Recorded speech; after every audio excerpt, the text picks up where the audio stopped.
It's November 30th, and that means most people are on break. There's not a ton of news, but there have been a bunch of little stories like this rumor about a Bloodborne event happening, a big update from Stalker, some CD Projekt Red information about The Witcher, and I wanted to go all over all of it in one video where we sort of talked about the news of the week, and let's do it. Here we go.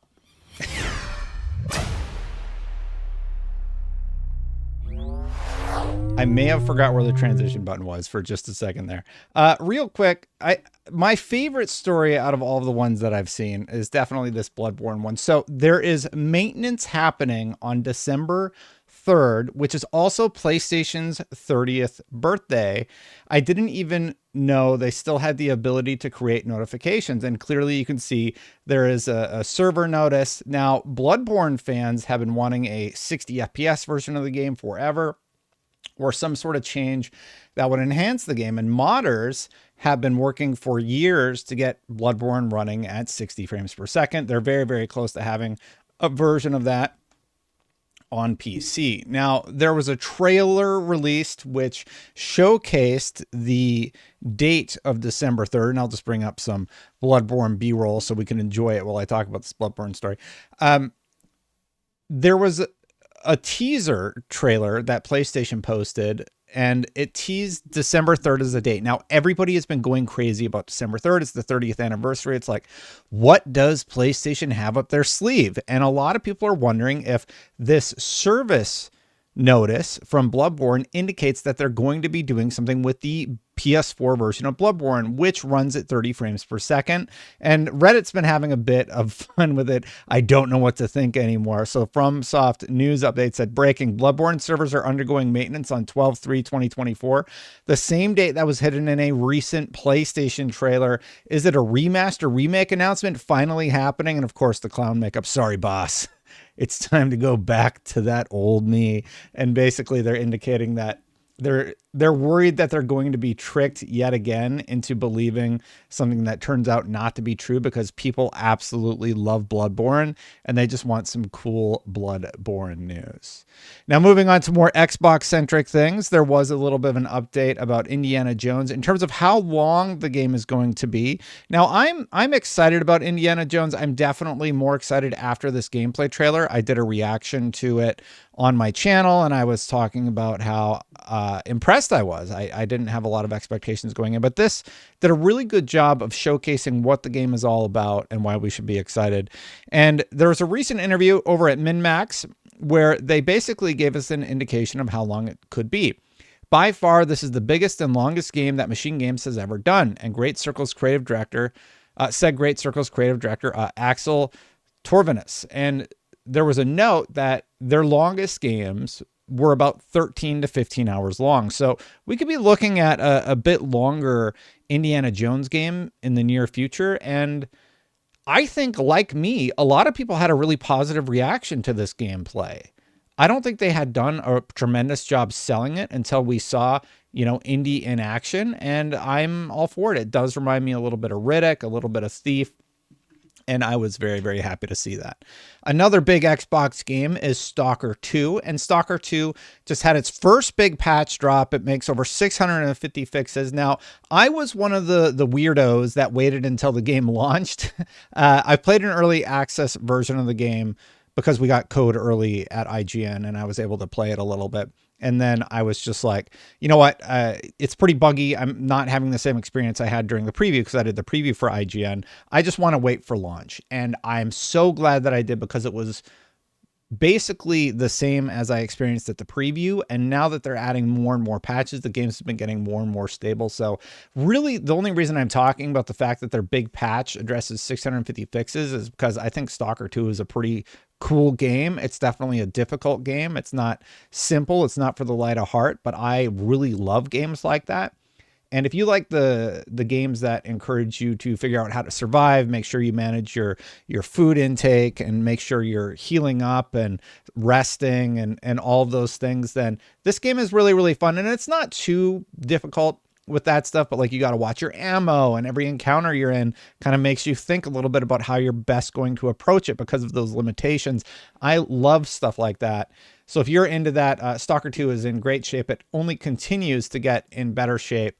And I just wanted to cover off on that real quick, as I wanted to cover off on reminding you to hit that subscribe button, hit that bell if you do like my channel. Thank you so much for watching. And if you're already subscribed, hit that like button, help the video get shared. CD Projekt Red has been talking a little bit about what's next for them. They just had their third quarter of 2024, and we have some statistics here to talk about.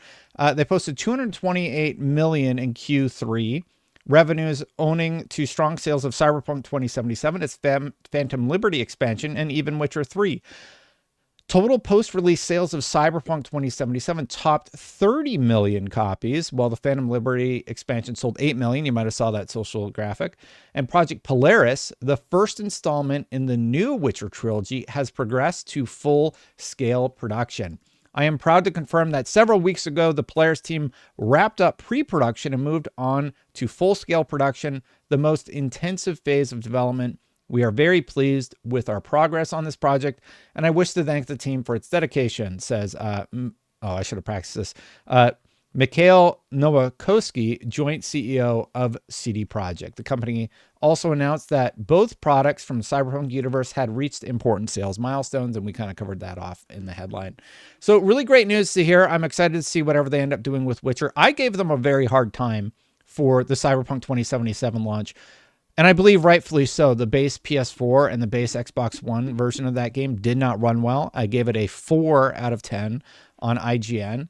And they didn't really improve drastically, but they did put in a lot of work to make sure that the PS5 version of the game and the Xbox Series X version of the game ran better.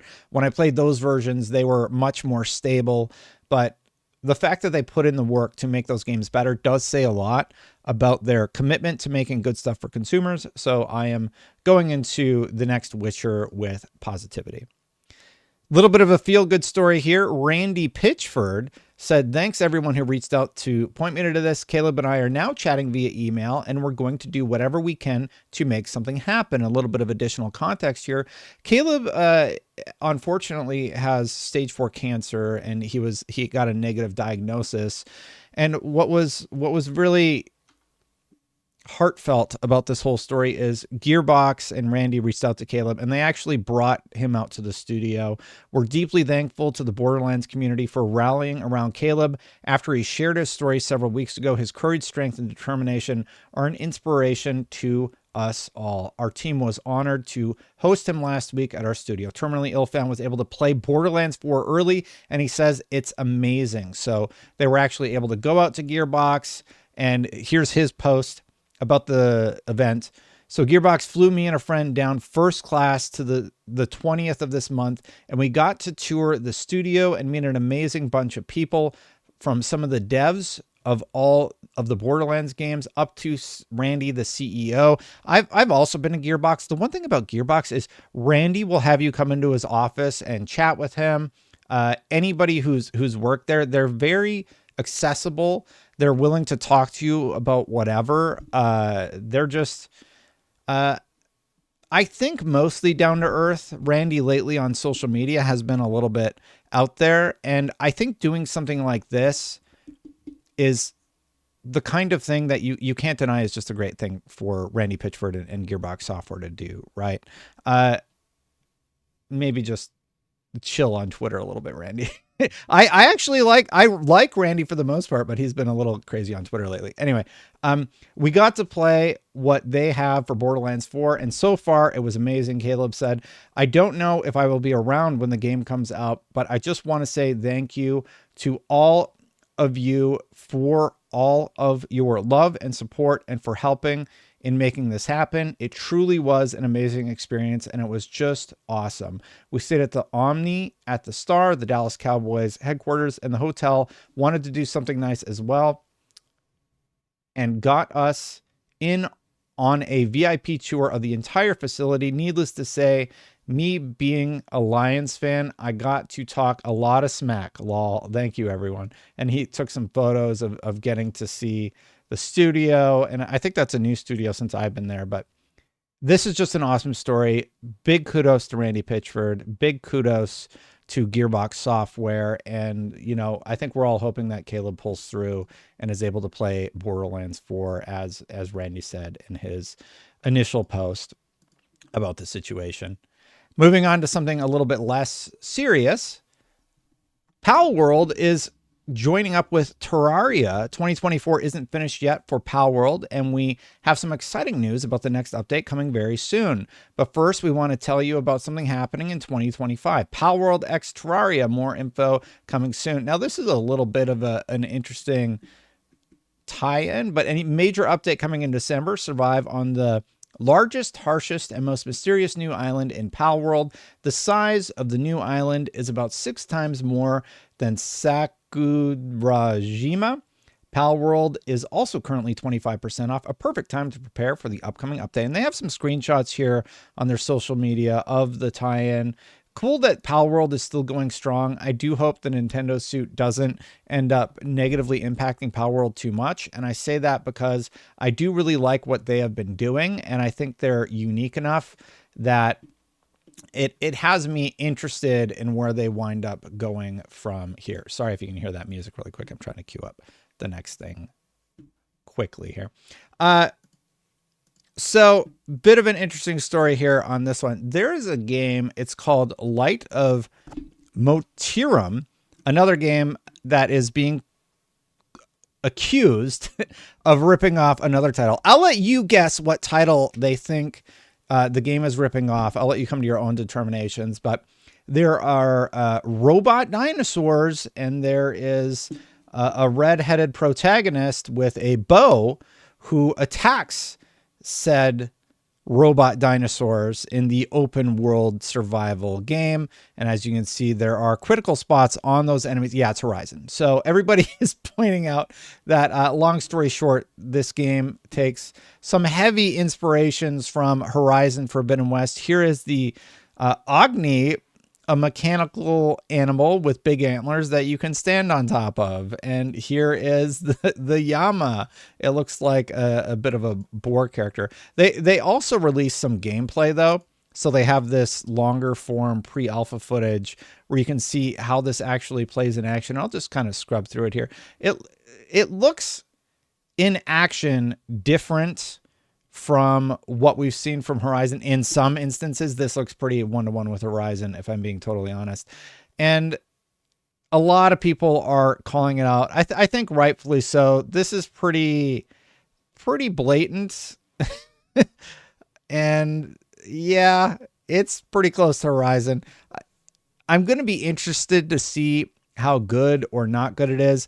I've seen some other developers basically saying, what if it's better than Horizon? What if we end up liking this game? But it just doesn't feel good to be celebrating this one. Palworld, I think, is a little different because yes, there's pals and such, and there was a controversy initially about capturing them. But once you actually play it, it does feel like enough of a departure to me anyway, where you're not really going to get too caught up with all of that. And then here's the Light of Motiram and some of the posts. Game's looking cool. Is it coming to PS5? It is. And then if you scroll down, I'm going to play Light of Motiram to not end like Gundam Battle Operation 2. Never mind. And they're flagging that Pac-Man, and this was the same. Can't wait. And then Horizon Zero Dawn, Horizon Forbidden West, Light of Motiram, indicating that it's part 3 of the series. And just a real quick aside, if you followed the No Man's Sky situation, this is the last story of today. If you've ever followed No Man's Sky or just been curious what's going on with No Man's Sky, long story short, they went to very positive on Steam, which is a huge undertaking for them. As you may know, No Man's Sky, when it launched, was sort of in a tumultuous state, and it took them years of working on it, updating it, and coming up with cool stuff for the community until they reached this point. Sean Murray had a big reaction. He said, "It happened. All reviews very positive. Thank you, thank you, thank you, heart." And then he posted the animation of a mission successful. That's all the news I had for you today. That just wraps up a bunch of smaller stories that I thought I could just encapsulate into one video. My favorite was the Bloodborne story. Let me know your favorite in the comments below. Hit that subscribe button, hit that bell to know my content goes live. Thank you so very much for watching. Thank you so much to the members for making videos like this one possible. I do greatly appreciate you. If you want to support this channel, you can do so by hitting that join button right at the bottom right there. Thank you so much to everybody who has supported this far. I'm going to get out of here. I hope you had a good holiday, and I'll see you for the next one. Bye for now, everybody.